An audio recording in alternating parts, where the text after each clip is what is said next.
This is Sarah Leslie with Go All In, helping entrepreneurs live the life they want to live right now, making the money they want to make the way they want to make it, while also living a rich and full life outside of their business. True personal freedom. Let's go. Hello and welcome to Go All In. Okay, let's get started. So, whew, as you may or may not know, depending on how long you've been a part of the show, I live just outside of Asheville, North Carolina. So the last few weeks have been a wild roller coaster kind of experience with Hurricane Helene. We left several days after Hurricane Helene landed here and the floods came, and actually decided to go to Florida, to which we then contended with Hurricane Milton, which fortunately didn't affect where we were at. Definitely affected Central Florida significantly and lots of different places around Florida where there were tornadoes. And so we still were going through it.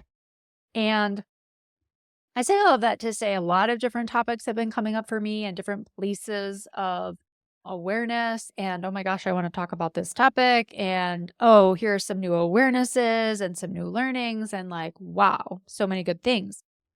So I want to incorporate some story of my current experiences and what I've been going through and what I've been noticing. And also talking about some topics that have come up that have seemed even more relevant to us as business owners, as leaders, as people blazing your own path in the world, and also really pertinent to dealing with things that are challenging, dealing with crises, dealing with just challenging circumstances, personal crises, collective crisis, and how to navigate through some of that. So, that being said, today's topic is being at choice versus feeling like a victim. Now, I don't know about you, but I used to hear about the victim mentality many times. That was like part of therapy world and conversations in personal growth development world for sure in these last many years that I've now been in more of the personal growth versus therapy worlds. And also the concept of being at choice. And I feel like both of those can be kind of vague and nebulous until you're on the other side, as I say now, right? There's the being aware and knowing something intellectually. And then there's the space in between. And then there's the space on the other side where you really land in it, where you really have this sense of embodying and knowing the concept that you before were just intellectually knowing. And so I feel very passionate about talking on both of these topics, and I do often in the podcast and in my work with folks because I want it to be as clear for you as possible. Again, I was a therapist for over 20 years. I was a supervisor. I was the director of clinical services at a treatment facility and also did lots of work in private practice. All of that to say, I didn't understand being at choice and living my life from a position of being at choice. And I also didn't really fully understand what it was to play the role of victim. Now, I would have found it easy to identify in others, naturally, as we're all really good at, right? Seeing what's going on in other people's lives way better than we're used to seeing what's going on in our own lives. And so I could certainly see the victim and people choosing victim and playing that out in their lives fairly easy.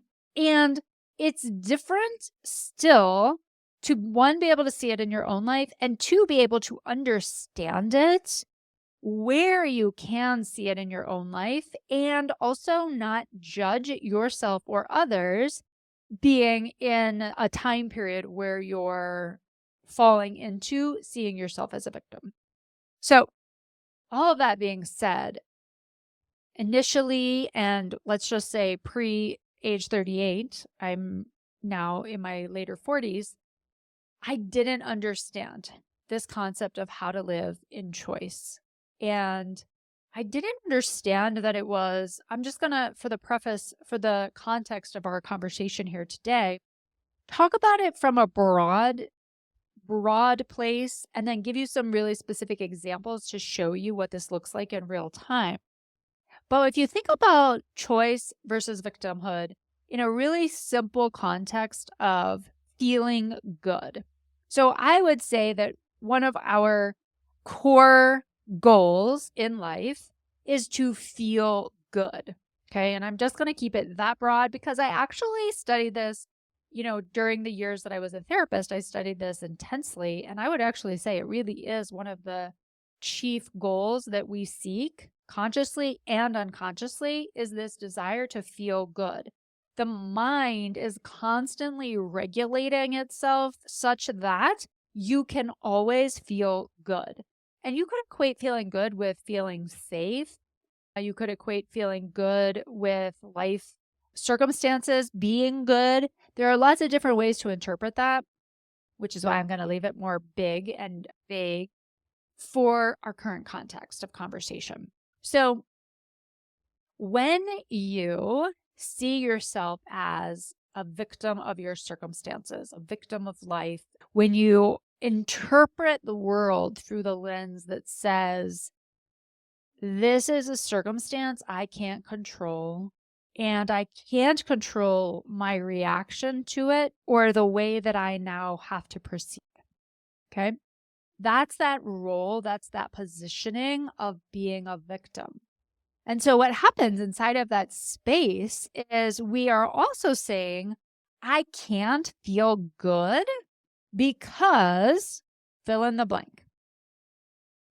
And so another consequence, right, of maintaining this posture is we also then are sourcing our safety, our goodness, our level of joy, our level of life being good, we are sourcing it from our circumstances. So that means that instead of sourcing your safety, sourcing your goodness, sourcing your happiness from within you, you're sourcing it from outside of you. So what that looks like and what that means in real time is if you're not making the money you want to be making today, then you're going to not feel good, right? You're going to actually be deciding to not feel good because you're not making the money you want to make. If your marriage isn't the way you want it to be, or you're not married, so we'll just say your love life isn't the way you desire it to be right now, today, then you're going to be choosing a feeling that's less than amazing because you have this focus on my marriage, my love life isn't the way I want it to be. It doesn't feel good. And let's just also like add in the third, right? The big three. If you don't feel good about your body, right? Let's say you really want to lose 10 pounds. That's such a common theme for so many people, men and women and everyone in between, wanting to feel good in their body, right? And wanting to look good in their body. And so let's say you're wanting to lose 10 pounds and you for the life of you have tried everything and you cannot figure out how to lose this last 10 pounds. And because you can't figure out how to lose this last 10 pounds and because you're not at the weight you desire to be at, the conclusion you then draw from living in this place, living through this posture, this lens, is I can't feel good until I lose this 10 pounds. So all three of these are tangible ways in which we literally end up playing out this role of being a victim to our circumstances. And our circumstances can be literally anything. So I just swap in whatever your current circumstances are, where you're identifying, I can't feel good because fill in the blank, right? And for some of you, you've got really significant things that feel really big and significant. Like I just saw an acquaintance of mine whose dad has died in the last 3 weeks. She's also suffered greatly as a result of the hurricanes that have come through. And her business is also struggling significantly as a result of the hurricanes. And so all three of those circumstances are really easy places because they're significant and they're real and they're big and they're like everybody around could agree like, yeah, you shouldn't feel good. Your life looks like it just got turned upside down and you should feel really shitty, and or I can imagine you would feel really shitty as a result of those things, right? Or that you'd feel uncontrollably sad, or that you would need to check out of life for the next, 6 months to be able to recover from all of this. Whatever your circumstances are, I want you to know they're real. And they're feelings that you're feeling as a result of being in those circumstances and those life situations are real. And I also want to offer you some hope, right? Through this awareness around having choice versus seeing yourself as a victim, right? Or playing the role of victim. So, in just the example I was just giving you on this acquaintance that I have been following closely, her life in the last few weeks over Facebook, that same person, right? You could be experiencing it the way I just described, or she could be experiencing it through the lens of choice and through a reality of being a choice in her own life, in her own experience, and the way that she goes through the world, which is how this particular person is living out these experiences through this lens of choice. And it's just to say you could literally have two different people with the exact same set of circumstances, father, a parent figure dying, losing your home and your belongings, and experiencing financial loss. Okay. You could have two different people, and one goes through life as the victim and they experience it as, and then you can also have this other person who lives at choice, who recognizes, okay, these are circumstances that have taken place in my life. They're very real. They're creating very real feelings. And I'm still at choice. And I am at choice in the way that I choose to think and feel as a result of the things that are happening in my life. And so this, person that I'm referencing that's real, and also just the fictitious she who's seeing her life through choice, what that then means for you, right, is that you can have these really hard things happening, and hard things that you've watched other people being taken out by. People deciding they've got to, take a break from their business, or they've got to radically change their business, or they've got to, just generally depart from life for 6 months and grieve. And people who are making all kinds of decisions based on these difficulties that have happened, right? They can't be happy. They can't see goodness. They can't see the beautiful autumn leaves changing color anymore because there's so much in their sadness, so much in their despair. Living at choice means you're deciding to go through the experience without losing yourself in the despair, without losing yourself in a narrative that leads you into not being able to experience what you want to experience. And that really is the key, right? The difference between being a choice and being a victim, feeling like a victim, feeling like you don't have control over your own life, is literally here. It's in this simple way of looking at life. And I say it's simple because it really is. It's the difference between seeing yourself as fully at agency, at choice, at the ability to choose how you're thinking and how you're feeling, versus not being able to choose how you think and how you feel. And again, even as a therapist for so many years, I didn't know, like I know now, that I actually did have a choice to think and feel the way I actually wanted to think and feel. There were many times where I would co-sign with people that would say, including myself, that you don't have a choice in how you feel. You can't not feel that way. You can't not think that way. there were many times in my life where I would go through difficult, hard things and think, there's no way out of this. I can't see the other side. There's no way to feel good in this situation. For many years, I worked in treatment, mental health and addiction treatment, and would meet with people whose stories were like the worst of the worst of the worst. They had they had attempted to commit suicide, to take their own life. They had lost a loved one. They had suffered financial loss. They were not living in their purpose. They were not doing work that felt meaningful or good. They couldn't just live a stable life. And my heart would go out to them, and I would get so down in it with them, feeling like, man, I don't know how your life is ever going to get better, because it seems like it is in that category of like all is lost and like you deserve to feel really bad.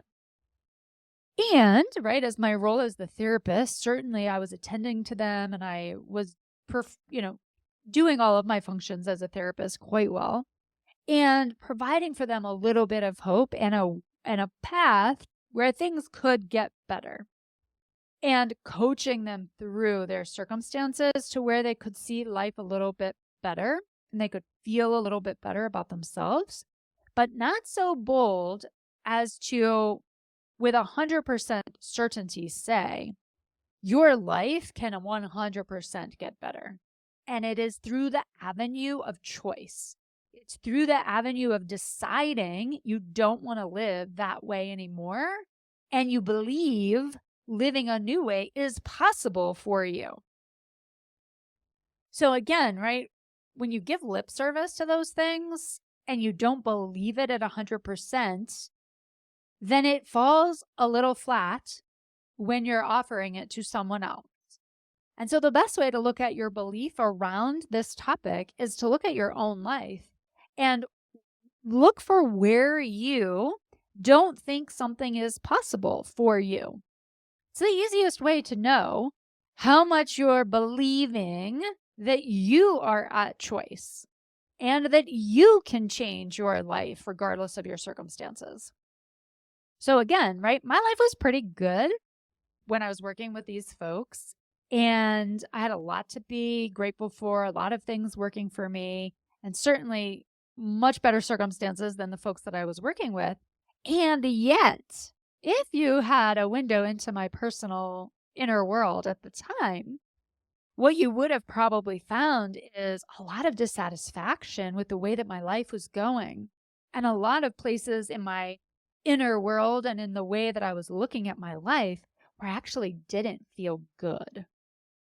Which is so interesting to really witness that with yourself, and to look within and ask, where am I feeling dissatisfied? Where am I not choosing? Where am I not feeling good?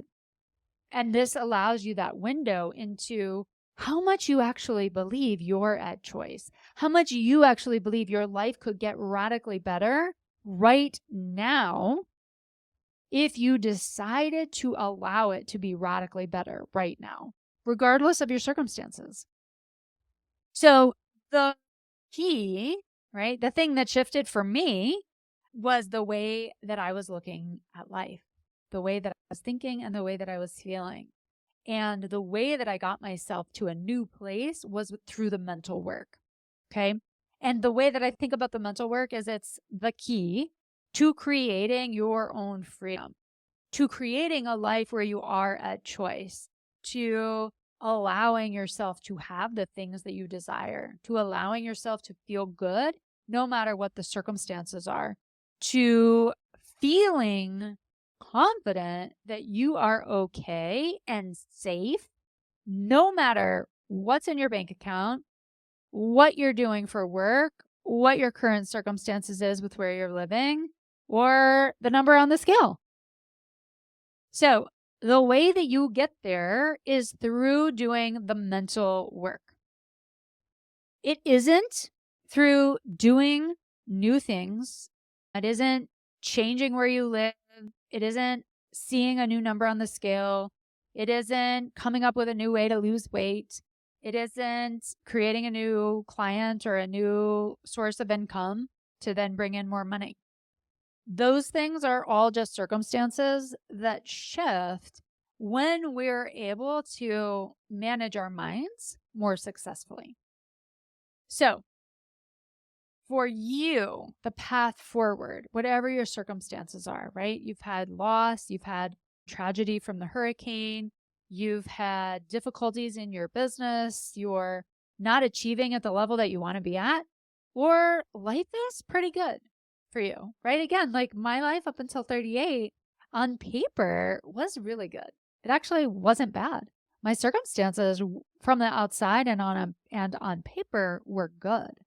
I was making really good money. I had a prestigious job. I had a great network of friends, a great network of colleagues. I had a beautiful family. I owned my own home, like all of these things, right? And yet at that time, and for all of my years previous to that, part of me lived at choice and part of me lived in victim. Part of me lived that my truth was I didn't have control over certain parts of my life. And really, I would have said, like, I didn't have control over a lot of the things in my life. I would acknowledge I had room of control over what I thought and how I felt. But I did not see a path forward to radically change my circumstances and or to feel good in my current circumstances.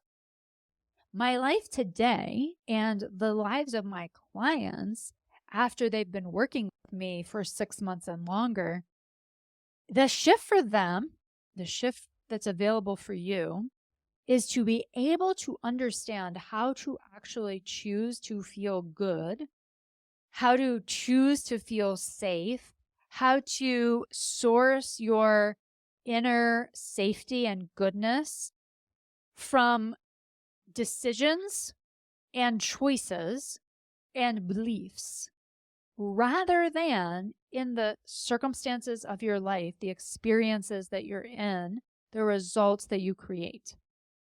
And when you make that shift, everything you want becomes possible.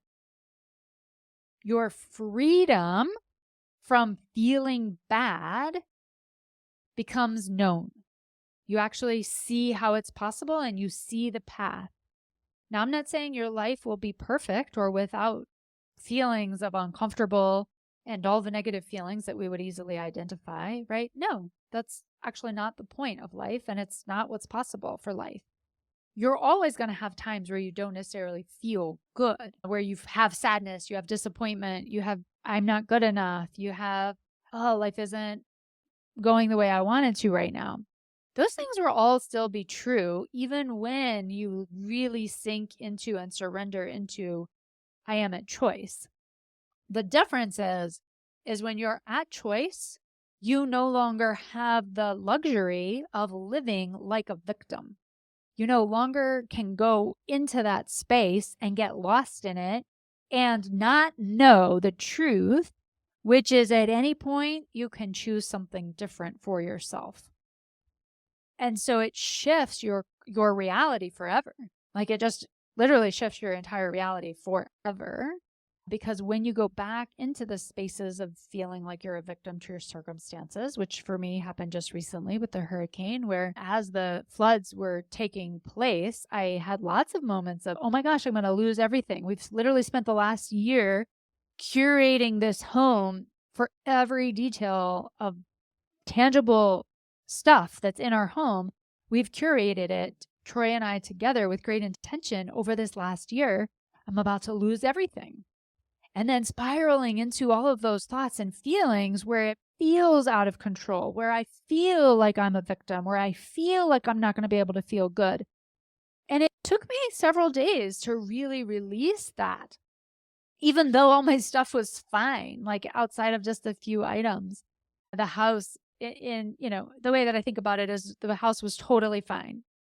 And even though the house was totally fine, I still was over here for a hot minute of feeling like a victim, of feeling like I can't choose to feel good because life as I know it is never going to be the same.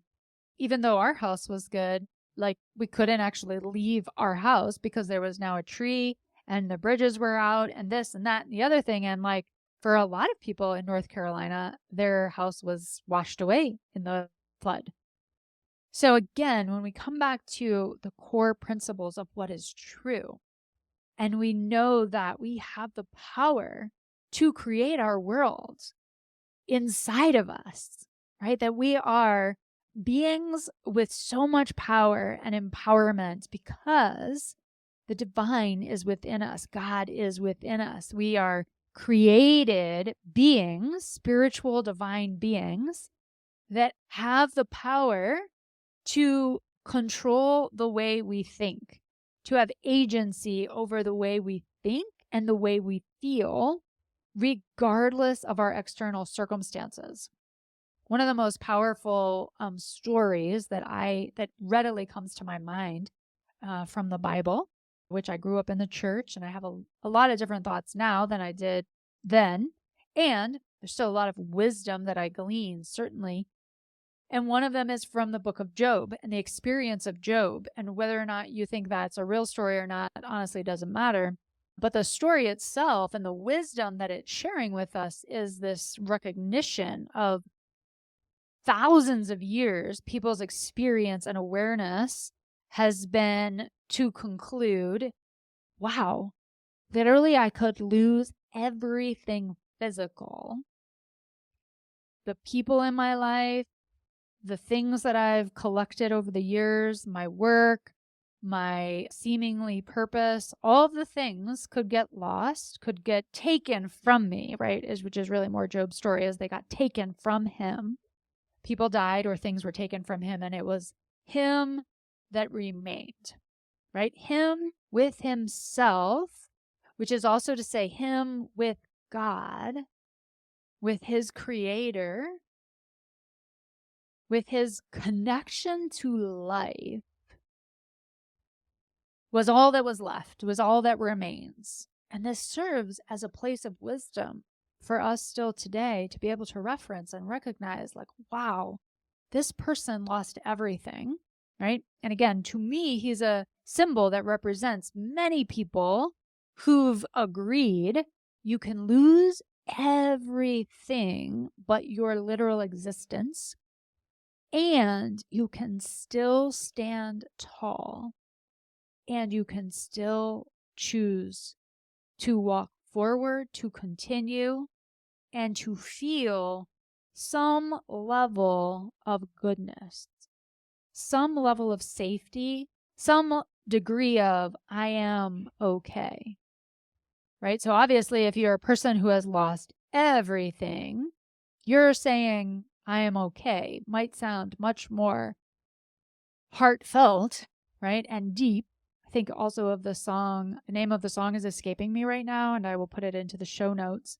It is Well With My Soul, right? As the person who is writing the song, I believe the story goes that they're in the midst of facing their own death, right? Or perhaps I think it's that they've heard of the death of their family is actually more accurate. My apologies again. They have heard of the death of their family. And this man is writing this song, choosing to say, in his truth, it is well with my soul. It is well with my soul.